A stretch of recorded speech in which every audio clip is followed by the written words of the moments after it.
Okay, Math 105, take one.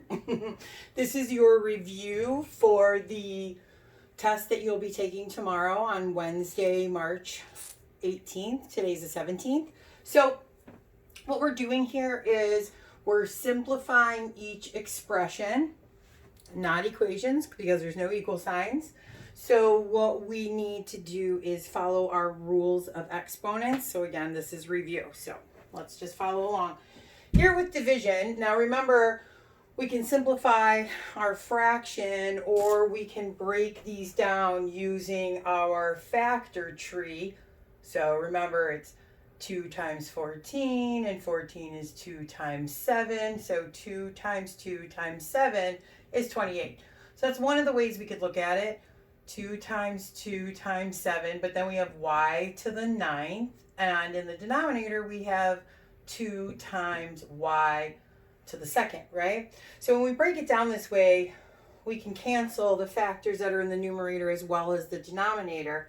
And then also don't forget, we're going to use our rules of exponents for dividing. We subtract. Now, the other way that we've discussed is how many more and where. Who has more, top or bottom? Who has more of the y values? Obviously the numerator, because there's 9, denominator has 7. How many more are in the numerator than the denominator? 7. So what do we have left in the numerator? We have left 2 times 7, so that's 14. And now in the denominator, our 2's, of course, cancel to 1's. And we had said we have more y's in the numerator, 7 more to be exact. So that means we have y to the 7th left in the numerator. And my y to the 2nd has canceled. So my denominator is just a 1. Now, do I leave my answer that way? No. Better simplified form would be 14y to the 7th. Okay? Now the next two look very similar, right? The only thing is we have multiplication and this one is addition. Different rules, right? Addition and subtraction, one set of rules. Multiplication and division, different set of rules. So since we were dividing here, let's go ahead and use our multiplication rules here. 5 times 5 is 25. We have x to the 2nd times x to the 2nd, and that rule is same base, add your exponents. So this is x to the 4th, and that is our simplified answer for that problem.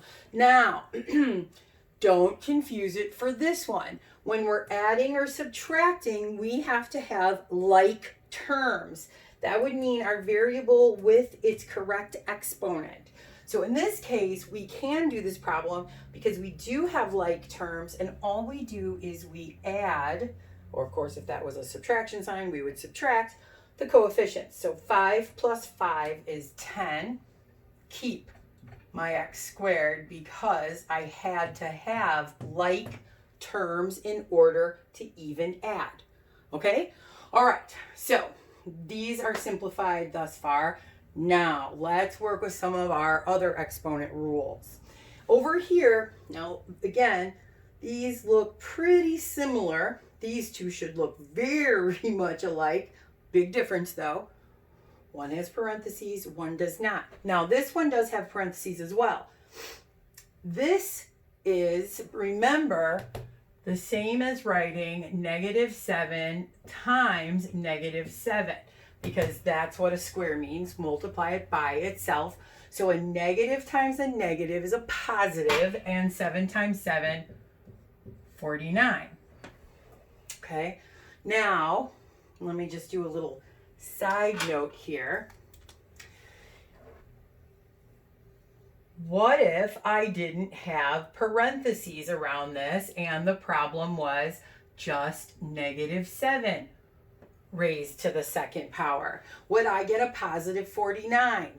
No, because the only base to this exponent is the 7. The negative is separate. So we would keep that negative, and 7 squared is 49. So please note not the same. Parentheses make a difference. So that's what you're going to notice in the next one as well, okay? So when we're doing -7 to the 0 power or the quantity -7 to the 0 power, two different answers. Anything raised to the 0 power is 1, right? But this has a negative out in front, so the negative carries over. Whereas in this case, the -7 is being raised to the 0 power. So therefore, it is just equal to a +1 because the negative was included. All right. Now the last one, I'm going to show you. I know we discussed when you've got a quantity. Now this is 3 times z to the 4th raised to the 2nd power. We can distribute this exponent to the different factors inside of the parentheses. So be careful. This is the same as saying 3 to the 2nd power times z to the, what's this? Power to power rule. We multiply 4 times 2, so it's z to the 8th, okay? Now we don't leave it there because we don't leave an exponent on our answer, so because we're trying to simplify. 3 squared is 9, and then keep your z to the 8th. And that would be your simplified value for G.